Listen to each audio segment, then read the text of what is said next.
और central hall में अमित शाह और राजनाथ सिंह ने पीएम मोदी के नेतृत्व की तारीफ की और उनके कामों की सराहना की।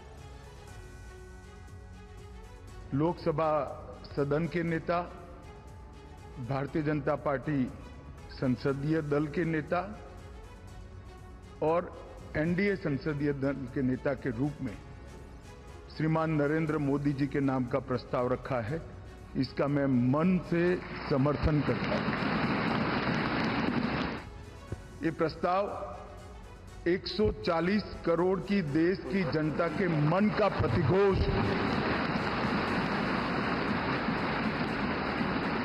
भारत देश विकसित होने के साथ साथ समूचे विश्व को नेतृत्व और नई दिशा देने का सामर्थ्य रखता है। और साथियों, आज देश अपने आप को दशकों के लिए नहीं बल्कि सदियों के लिए मजबूत बनाने की दिशा में अग्रसर हो चुका है।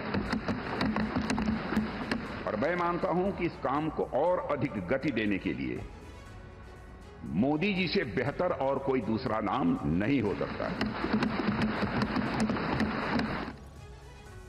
और एनडीए संसदीय दल की बैठक के दौरान टीडीपी अध्यक्ष चंद्रबाबू नायडू ने कहा कि नरेंद्र मोदी के नेतृत्व में दुनिया में भारत को सम्मान मिला है। I am in the politics for the last 4 decades. I have seen so many leaders.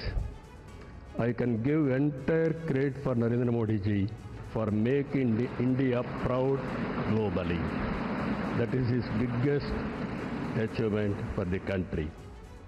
Now, under his leadership, we have reached 5th largest economy in the world.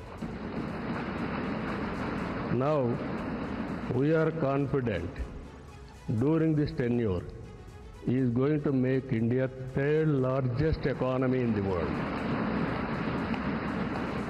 And at the same time, he is planning Vikasit Bharat Vision 2047. We are very confident under his leadership, India will become either 1 or 2 globally. It is going to happen.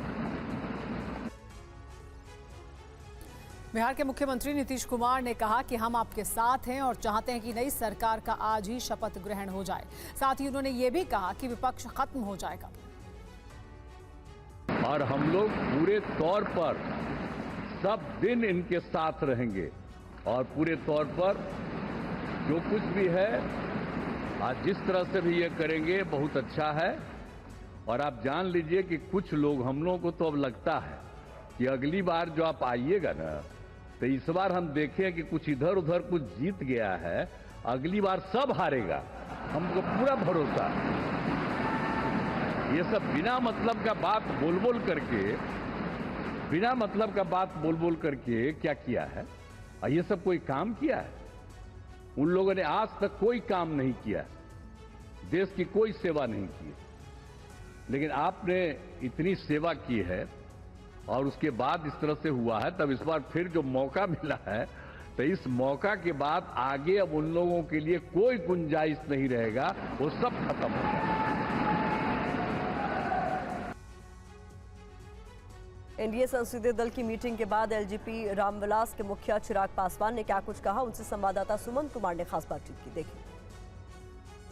जिस तरह से आज parliament के central hall में NDA ने एकजुटता दिखाई है, किस तरह का मैसेज और प्रधानमंत्री का संबोधन क्या कहेंगे आप, और आपको जो स्नेह दिया भाई, मेरे प्रधानमंत्री जी के संबोधन से हमेशा लोगों में उत्साह आता है। आज आपने देखा उनकी बातों को और उनके अनुभव की तुलना नहीं की जा सकती। तमाम हम जैसे युवा सांसदों के लिए उनके अनुभव से सीखना बहुत मायने रखता है। ऐसे में उनके शब्दों के मायने होते हैं, उनको सुनकर स्वाभाविक है जोश बढ़ता है। और आपने देखा तमाम एनडीए के सांसदों का जोश सुपर हाई था मेरे प्रधानमंत्री के भाषण के बाद। लेकिन जिस तरह से आज प्रधानमंत्री ने संबोधन किया, एनडीए को लेकर कहा कि पहले एनडीए की सरकार थी, अब भी एनडीए की सरकार है, आगे भी एनडीए की सरकार रहेगी। चिराग, इसके क्या मायने हैं? इसके यही मायने हैं कि 2024 का शपथ ग्रहण तो हो रहा है, बट अब 2029 की तैयारी में हम लोग लग गए हैं। 2029 में जो लक्ष्य जिससे थोड़ा सा हम लोग चूक गए थे 2024 में, उसको 29 में पूरा किया जाएगा। चिराग, जो लोग कह रहे थे बार्गेनिंग की बात, किस कंडीशनल सपोर्ट मंत्रालय की बात, इसमें कुछ सच्चाई है? कोई सच्चाई नहीं है। Absolutely unconditional support